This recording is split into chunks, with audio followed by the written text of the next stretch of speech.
Hello everyone. तो ये exercise 5.1 का क्वेश्चन नंबर 12 का सेकंड पार्ट है।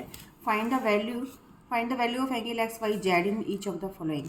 आपको ये फिगर दी गई है जिसमें आपको फाइंड करनी है वैल्यू एक्स की, वाई की और जेड की।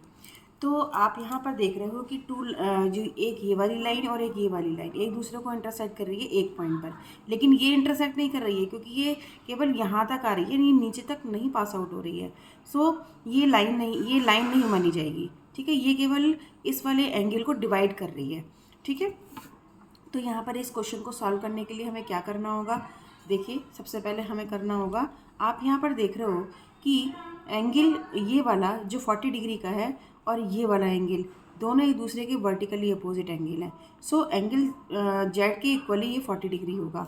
तो हम यहाँ पर मेंशन कर सकते हैं कि angle Z is equal to 40 degree. क्यों है ये जेड 40 डिग्री का? क्योंकि वर्टिकल अपोजिट एंगल है। तो यहाँ पर हम मेंशन भी करेंगे कि ये क्यों है, रीज़न भी देना पड़ेगा हमें। वर्टिकली अपोजिट एंगल, ये हो गया हमारा वर्टिकल अपोजिट एंगल। अब आपको एक्स की जेड की वैल्यू तो फाइंड हो गई, लेकिन अब एक्स की वैल्यू फाइंड करने के लिए हमें क्या करना होगा। तो आप ये देखो कि हमें ये वैल्यू पता है और हमें एक्स की वैल्यू नहीं फाइंड है, जबकि आप ये देख रहे हो और ये 40 डिग्री, ये आपको तीनों वैल्यू में देखो, आपको ये भी पता है, ये भी पता है, बस यही तो नहीं पता है आपको। और जबकि यहाँ से लेके यहाँ तक एक बना रहा है आपको स्ट्रेट लाइन जो कि 180 डिग्री की होती है। तो आप यहाँ से निकाल सकते हो इजीली। क्या लिखेंगे हम? 40 डिग्री प्लस एक्स डिग्री और ये 125 डिग्री, ये पूरी एक स्ट्रेट लाइन बना रही है यहाँ से यहाँ तक, और स्ट्रेट लाइन होती है 180 डिग्री के इक्वल। तो आप यहाँ मेंशन भी करिए कि ये ऐसा क्यों किया हमने, ये ऐसा क्यों है क्योंकि ये एक लाइन पेयर है, लीनियर पेयर यहाँ पर आप मेंशन कर देंगे। अब यहाँ पे हम x की वैल्यू फाइंड करेंगे, तो अब इन दोनों को यहाँ पे ऐड कर दीजिए। ऐड करके आएगा 65 प्लस 180।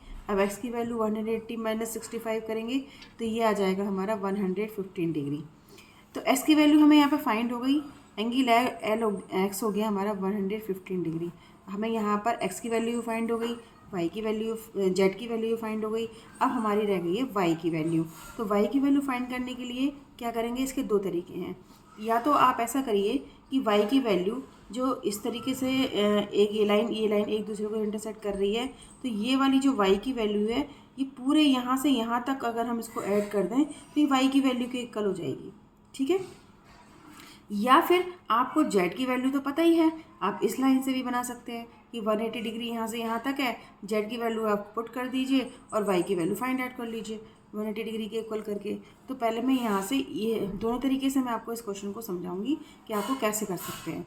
तो या जब हम इसको कर रहे हैं, जब इस वाले वाई एंगल को हम जब इसके बराबर मान रहे हैं तब कैसे करेंगे। तो वाई इज इक्वल टू क्या हो जाएगा हमारा x प्लस 25। तो y इज इक्वल टू हो जाएगा हमारा y इज इक्वल टू हो जाएगा x प्लस 25 डिग्री।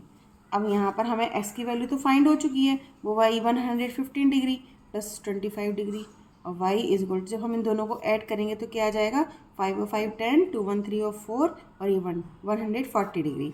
तो यहाँ से हमें y की वैल्यू भी फाइंड हो गई। अब आपको देखो एक तरीका तो ये हो गया आपको y की वैल्यू निकालने का, दूसरा आपको तरीका क्या है, और कोई तरीका है यहाँ पर y की वैल्यू फाइंड करने का। तो ये देखिए मैंने अभी बताया था आपको, आप इस वाले एंगल को ले सकते हो जिसमें आपको z की वैल्यू तो फाइंड है, y की वैल्यू फाइंड नहीं है। तो आप यहाँ से यहाँ तक की जब एंगल लिखेंगे इन दोनों का सम करके तो वो हो जाएगा 180 डिग्री के, क्योंकि ये एक लीनियर पेयर बना रहा है। तो यहाँ पर y प्लस जेड लिखेंगे, y plus Z is equal to 180 degree. और यहाँ पर हम रीज़न भी डालेंगे कि ऐसा हमने क्यों करा, क्योंकि ये लीनियर पेयर बन रहा है। ठीक है, अब y की वैल्यू आपको यहाँ पर z की वैल्यू फाइंड है ना, हमें तो y की वैल्यू फाइंड करनी है। तो y को आप एज इट इज़ रहने दीजिए और z की वैल्यू जो आपकी फाइंड हुई है 40 डिग्री वो आप यहाँ पर राइट कर दीजिए 180 डिग्री, और y इज इक्वल टू 180 में से 40 माइनस करेंगे तो ये आ जाएगा हमारा 140 डिग्री। तो दोनों से ही सेम आंसर आ रहा है, तो y की वैल्यू हमारी 140 डिग्री हुई।